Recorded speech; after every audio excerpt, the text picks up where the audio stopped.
Paano mo masasabi na stress ka nga? Totoo ba na nasa isip lang ito o guni-guni lang? Ano ang mga dulot ng stress sa ating katawan? Kamusta po kayo? Ako po si King San Juan, ang magbibigay ng tips para sa ating dagdag kaalaman para po sa ating kalusugan. Ngayon, pag-usapan po natin ng stress. Marami po sa atin ngayon ang talagang stress sa mga panahon ngayon. Gusto ko lamang po na i-emphasize na ang stress po ay hindi lamang po sa isip. Maraming sintomas na pisikal na nararamdaman natin na ang dahilan ay stress. Gusto ko lamang po na i-emphasize na ang stress po ay hindi lamang po sa isip. Ayan, ang pag-uusapan natin ngayon ay stress. Paano nga ba natin masasabi na stress ka nga? Totoo ba na nasa isip mo lang ito o guni-guni mo lang? Ano nga ba ang dulot ng stress sa ating pangatawan o sa ating kalusugan? Muli po, ako po si King San Juan. Pag-uusapan po natin yung stress. Marami sa atin ngayon ang talagang stress sa mga panahong ito. Gusto ko lang na i-emphasize sa inyo na ang stress ay hindi lamang po sa isip. Maraming sintomas na pisikal na nararamdaman natin na ang dahilan ay stress. Minsan pa nga, ang stress ang dahilan o sanhi ng ating pagkakaroon ng sakit. Ano nga ba ang mga pisikal na sintomas ng stress?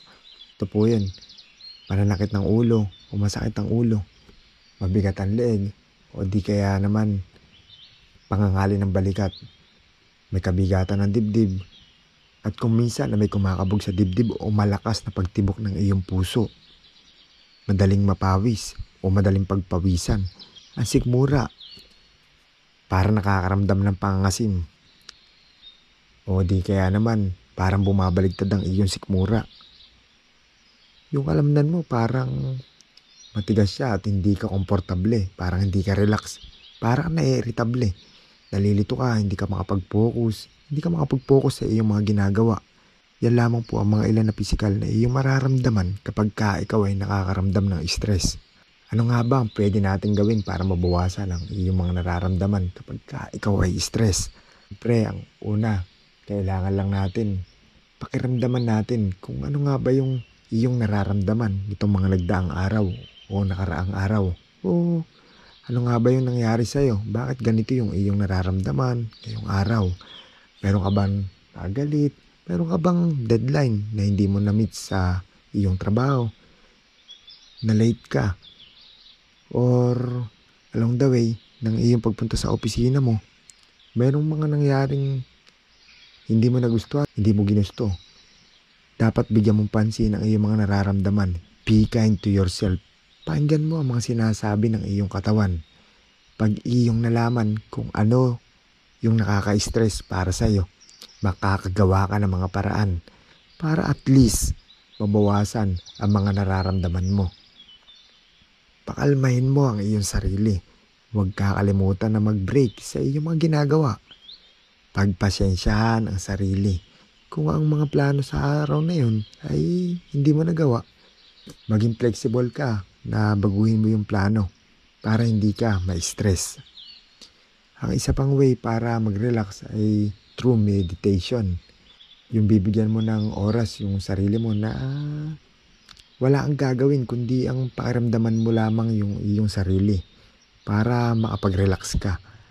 Makakatulong din ang masahe at saka yung paliligo ng maligamgam na tubig. At yung iba, iinom sila ng chamomile tea at saka nung ibang mga herbal tea. Yung iba nga, nagre-relax sila sa pamamaraan ng pag-inom ng mga tea, kagaya ng chamomile tea at saka yung mga iba pang herbal tea. Pwede rin ang aromatherapy. Uso ngayon yung mga essential oils na pwede mong langhapin para mas ma-relax ka. Pinaka number one na talagang makakatanggal ng stress mo is magpunta ka lamang sa mga kakahuyan, malaman na lugar, yung mapupuno. Tumingin ka, magmasid ka, tignan mo, pagmasdan mo yung ganda ng kalikasan. Kasi yung pagtingin sa mga green at paglangap mo ng simoy ng hangin na talaga namang napaka-fresh, nakakatulong to para mabawasan o mawala yung ating stress. Talagang the best talaga yung nature. Lalo-lalo kung napapalibutan ka ng mga halaman, kakahuyan, talagang marerelax yung isip mo at talagang mapapawi yung stress mo dito. Pagmasdan mo lang maigi at langhapin mo yung mga fresh na hangin. At syempre, dapat mayroong kang tao na makakausap, yung bang trusted na iyong kaibigan o kaya man sa pamilya mo, na pwede mong hingaan ng iyong problema. Magiging mataas ang iyong risk. Kaya gaya ng diabetes, sakit sa puso, depression, anxiety. Kung ang mga nararamdaman natin kapag ka tayo ay stress ay hindi natin naagapan, mas lalo pa tayong dumadaling tumanda kung parati na lamang tayong stress. Tandaan na ang stress ay hindi lamang po sa isipan natin. Ito ay may mga pisikal na sintomas. Parte na ng buhay ang stress. Lahat tayo nagkakaroon ng stress sa buhay. Ang kailangan lang nating i-manage ay yung ating mga reaksyon sa stress. Gaya ng mga sinabi ko, kailangan maging aware tayo sa mga simptomas ng stress para maiwasan natin yung mga sakit. Huwag mahiya na sumangguni sa mga dalubhasa o sa mga eksperto kung talaga naman na ang stress mo ay kinokontrol na ang iyong mga ginagawa sa araw-araw. At yan po ang health tips ko sa inyo ngayong araw na ito. Ako po si King San Juan. Tuloy po ako magse-search ng mga pakipakinabang na may kinalaman po sa ating kalusugan para po sa ating lahat. Good health po sa ating lahat. Hanggang dito na lang po. God bless po.